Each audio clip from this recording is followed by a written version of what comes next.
Olá, boa noite a você que acompanha a TV Canção Nova no Brasil, em tantas partes do mundo. Nós estamos chegando aqui com o programa Além da Notícia. O tema do nosso programa de hoje é mercado de trabalho. Estou com dois convidados especiais para a gente falar sobre esse tema. Márcio Guerra, da Confederação Nacional da Indústria. Boa noite, Marco, bem-vindo. Boa noite. Márcio. Isso, boa noite. Prazer também o Tiago Oliveira, do DIEESE. Prazer recebê-lo, Tiago. Prazer é todo meu. Boa noite. Olha, gente, o mundo do trabalho, desafios, oportunidades. Até bem pouco tempo, as relações de trabalho eram caracterizadas por meios de contratos formais realizados entre patrões e empregados. O perfil foi mudando, como também mudou o perfil dos trabalhadores. Era constituído por indivíduos do sexo masculino, de baixa escolaridade, formado no chão de uma fábrica, que trabalhava nas indústrias, diretamente nas linhas de produção. E hoje, você mesmo já está respondendo aí de casa. Como mudou tudo isso? Eu quero aqui, já recebendo os senhores, perguntar para os senhores, mercado de trabalho, quando a gente fala disso hoje, o que já vem à mente dos senhores que lidam também com essa temática constantemente? Bom, o mercado de trabalho, desde a década de 90, passou por transformações significativas, né? Mudou a forma de se produzir a partir da abertura lá atrás da economia com o governo Collor. A indústria, eu falo pela indústria, passou por uma transformação muito grande para poder sobreviver. E aí, a partir dessa grande mudança, a constante mudança faz parte de uma agenda para poder manter ou conquistar o que tanto se fala aí em competitividade, né? Competir com o chinês, com o indiano, com o americano, com o europeu. Então, essa transformação ela se torna contínua. É preciso estar em constante mudança, tanto a indústria e, consequentemente, o trabalhador, né? O perfil do trabalhador também muda bastante. E a palavra competitividade está também hoje no trabalhador, na vida do trabalhador, né? As transformações que o mundo do trabalho sofre vêm de longa data, realmente. Nos países desenvolvidos, isso já vem até de um pouco antes, que é o dos anos 80, e chega aqui realmente a partir dos anos 90 com a abertura da economia e todas as mudanças naquela década. Muitos teóricos até vaticinaram o fim do trabalho, pelo menos tal qual nós o conhecíamos.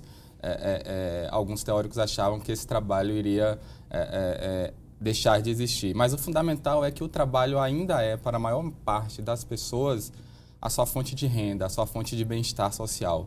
E por isso que o trabalho é de fundamental importância, porque a grande maioria das pessoas depende da venda do seu trabalho para sobreviver, para oferecer um padrão de vida digno para si próprio e para sua família. Por isso que a discussão do mercado de trabalho é uma discussão extremamente importante, não só do ponto de vista da competitividade, que é fundamental nos dias de hoje, mas também no sentido de assegurar uma qualidade de vida melhor para os brasileiros. Deixa eu perguntar aqui para vocês o seguinte, se eu estivesse conversando aqui com um parlamentar da oposição e do governo, eles me dariam respostas diferentes. Mas eu queria ouvir de vocês, como é que está hoje, de fato, o mercado de trabalho brasileiro? A ocupação, a desocupação, como é que está, na visão de vocês? Bom, nos últimos anos, né, nós percebemos um avanço significativo do mercado de trabalho formal, né? A formalização, ela de fato aconteceu. Nesse momento agora, nós passamos por um processo, sobretudo a indústria, de estabilidade com uma certa cautela ainda muito forte, e isso, consequentemente, acaba impactando o mercado de trabalho, né? As empresas arremetem as contratações, algumas têm necessidade de reduzir os seus quadros por conta da questão da demanda, depende de que setor né? Se é um setor que exporta muito, a economia lá fora vai mal, isso acaba afetando a economia interna. Por outro lado, o consumo, a elevação de preços, então hoje nós percebemos que o mercado de trabalho ele está em instabilidade e alguns setores já começam a sofrer algumas tensões. O que, de fato, né, do ponto de vista da força de trabalho, quando você olha para o trabalhador, também é um momento onde é oportuno para se preparar para o que pode vir aí pela frente. Então, eu diria que o momento é de estabilidade, mas o Brasil passa por uma estabilidade com um desaquecimento da economia. É o mesmo posicionamento? O mercado de trabalho de hoje ele é muito distinto do mercado de trabalho dos anos 90. Os anos 90, qual eram as linhas gerais desse mercado de trabalho? Era a taxa de desemprego bastante alta, uma informalidade bastante grande, como o colega aqui salientou. Os rendimentos do trabalho eram declinantes em termos reais, ou seja, não conseguiam avançar nem num ritmo que se equivalesse, que se igualasse à inflação. E a partir dos anos 2000, principalmente a partir de 2004, o cenário mudou bastante. As taxas de desemprego se reduziram de forma bastante expressiva, os salários se ampliaram bastante, e aí muito devido à questão do salário mínimo, que se elevou bastante nesse período. A geração de postos de trabalho com carteira assinada cresceu bastante, e aí até contrastando com alguns diagnósticos dos anos 90 que falavam que o emprego formal tinha desaparecido, que o novo cenário não permitia mais um avanço do emprego formal. Enfim, o cenário é bastante diferente, é bem melhor hoje do que nos anos 90, o que não significa que não tenhamos desafios também bastante importantes daqui para frente. Os senhores ligam isso a políticas de governos A, B ou C, ou acham que era algo inevitável esta evolução? Eu acredito que há condições de temperatura e pressão que criaram um ambiente externo, a própria situação interna, e, logicamente, existem ações pontuais que vão abrindo oportunidades para que isso aconteça, né? A questão da formalização, embora a indústria tenha evoluído, sim, nesses últimos 10 anos, o comércio e o serviço é um vasto campo ainda em expansão num país onde você tem bolsões onde a presença do Estado ainda precisa ocorrer e passa a ocorrer, né? Você tem a expansão da infraestrutura, sobretudo na região norte e nordeste do país, e aí a consolidação... Onde há um vasto campo para aumentar ainda mais essa estrutura lá, né? Claro, então você tem a questão do Bolsa Família, não há como descartar, isso teve um impacto de transferência de renda e criando um mercado consumidor a partir desse processo. Tem um peso significativo nessa criação de um novo mercado, de uma nova estrutura de consumo que alavancou, né? Fez circular os recursos e, com isso, essas oportunidades de consolidação de setor de comércio, serviço em vários estados, e também o nascedouro de alguma coisa industrial que não existia anteriormente. Você tinha um grau de dependência muito grande do norte e do nordeste em relação ao sul do país e o sudeste. Isso não mudou drasticamente, mas você começa a ter um cenário mais positivo nesse aspecto. Tiago, vocês dois aqui são jovens. E essa maré também hoje do mercado de trabalho para os jovens é boa? Eu diria que eu me formei no início dos anos 2000, ainda no mercado de trabalho tal qual eu descrevi aqui anteriormente, que era uma situação bem mais difícil. Eu diria que hoje o jovem que tem a oportunidade de cursar uma universidade, que é muito maior também essa oportunidade hoje do que há 10, 20, 30 anos atrás, ele encontra um cenário mais promissor do que eu encontrei, por exemplo. Ainda que a gente não pode deixar de mencionar que as taxas de desemprego que atingem os jovens são bem maiores do que atinge a população adulta, por exemplo. Os dados lá da gente do GES apontam para algo entre 2, 3 vezes acima do que a população adulta. Mas isso é um fenômeno mundial. No mundo todo isso ocorre. Sobretudo na Europa, hoje é um desafio gigantesco. Gigantesco. Então, eu acho que o mercado de trabalho hoje ele é muito melhor do que eu encontrei quando eu saí da universidade. Ele é mais acolhedor para os jovens hoje. Com certeza.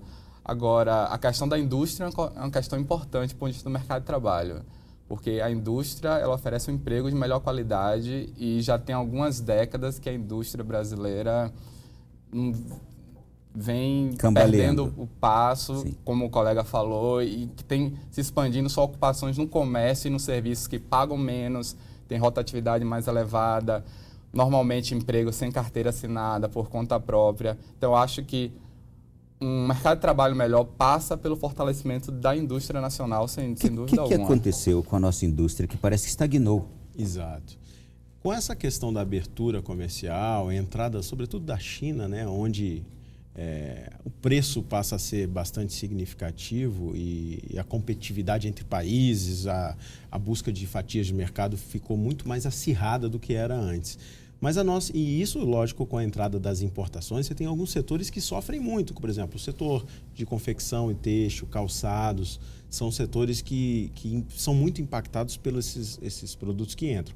e outros que dependem da dinâmica até mesmo desses países, né? Quando a China diz que não vai crescer mais 9, vai crescer 7 ou 6, tem alguns setores que sofrem um impacto muito grande porque fornecem insumos para a China.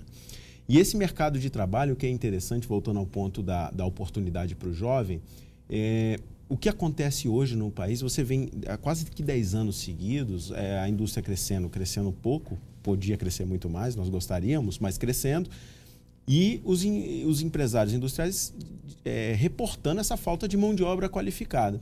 Agora, nos últimos 2 anos, diminuiu ainda mais essa taxa de crescimento e continua a falta de mão de obra qualificada. E aí é uma grande oportunidade para o jovem e um desafio também para o nosso país, porque nós precisamos mostrar, né, que existem vários caminhos para se construir uma carreira. Né? O ensino superior é uma carreira importante, todas essas pessoas, existem hoje quase que 40 milhões de pessoas que são consideradas a nova classe média, elas entram no mercado. E a gente precisa mostrar que as oportunidades não necessariamente estão nos cursos de ensino superior. Ingressar no mercado de trabalho hoje pode ser um caminho com maior chance de se entrar no mercado de trabalho através da formação profissional. O ensino técnico. O ensino técnico. Então, esse é um desafio, mas muita gente não pensa nisso, né?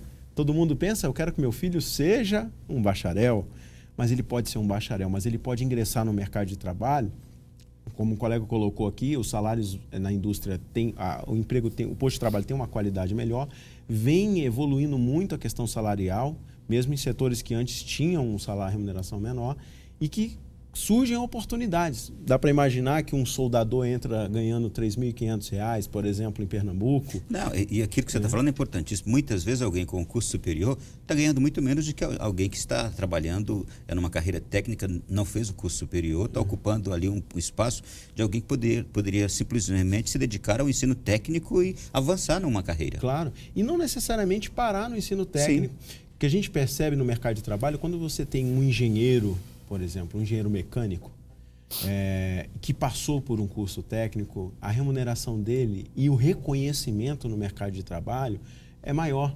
Então, ele constrói uma trajetória, não é uma coisa ou uma ou outra, pode ser né? Uhum. E o jovem, sobretudo aquele que está fazendo o ensino médio, tem uma chance grande de fazer um curso técnico e aos 18, 19 anos já ter uma profissão que vai facilitar a entrada dele no mercado de trabalho. Vamos falar desse negócio aí de qualificação profissional, porque qualificação de mão de obra é de fato hoje um grande desafio para o Brasil, isto é, a gente formar hoje, qualificar hoje a nossa mão de obra poderia nos alavancar mais ainda nesse desenvolvimento que a gente tanto está buscando? Com certeza. Se a gente olhar retrospectivamente, do ponto de vista da qualificação da mão de obra, a gente constata um avanço importante nos últimos 20 anos, por exemplo.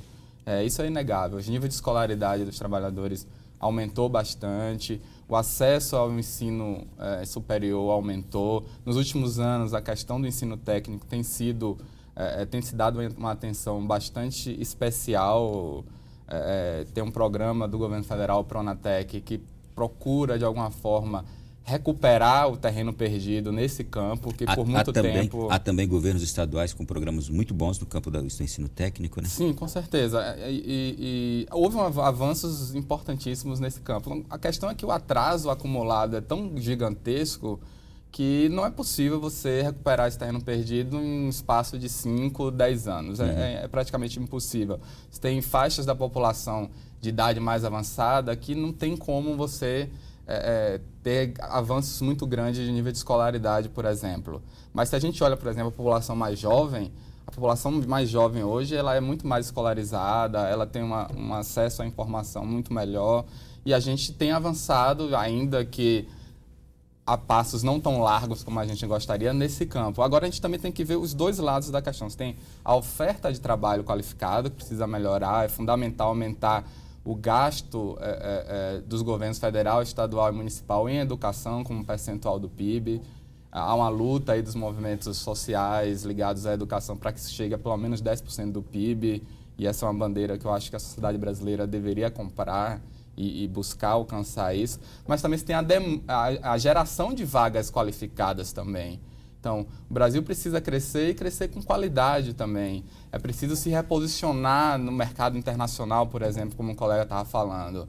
A gente, por exemplo, reprimarizou a nossa pauta de exportações, ou seja, o que é que a gente exporta hoje em dia? É soja, é laranja, são produtos de baixo valor agregado. Então, esses postos de trabalho ligados a esses setores são postos de trabalho que nem sempre exigem uma qualificação muito elevada, nem sempre pagam bons salários. Então, é preciso que essas duas vertentes andem juntas. A oferta de trabalho qualificado e a demanda de trabalho qualificado também, para que isso se case e a gente eleve o patamar da qualidade do emprego no Brasil. Eu quero saber de uma outra coisa. O quanto nós ainda estamos sujeitos, o ainda pode ser suprimido, o quanto nós estamos sujeitos a, por exemplo, uma crise na Ucrânia ou um menor crescimento na China, afetar aqui o nosso mercado de trabalho, afetar a nossa situação econômica. Como é que a gente entende isso, explicando isso para a família brasileira que agora nos ouve? Bom, para entender um pouco essa dinâmica, a família tem que olhar o que acontece no seu entorno, né? Que tipo de vocação a região tem. Então, assim, se você trabalha perto ou se você mora perto de uma siderúrgica, né? Provavelmente qualquer mudança lá no crescimento da China vai ou numa siderúrgica ou numa mineradora.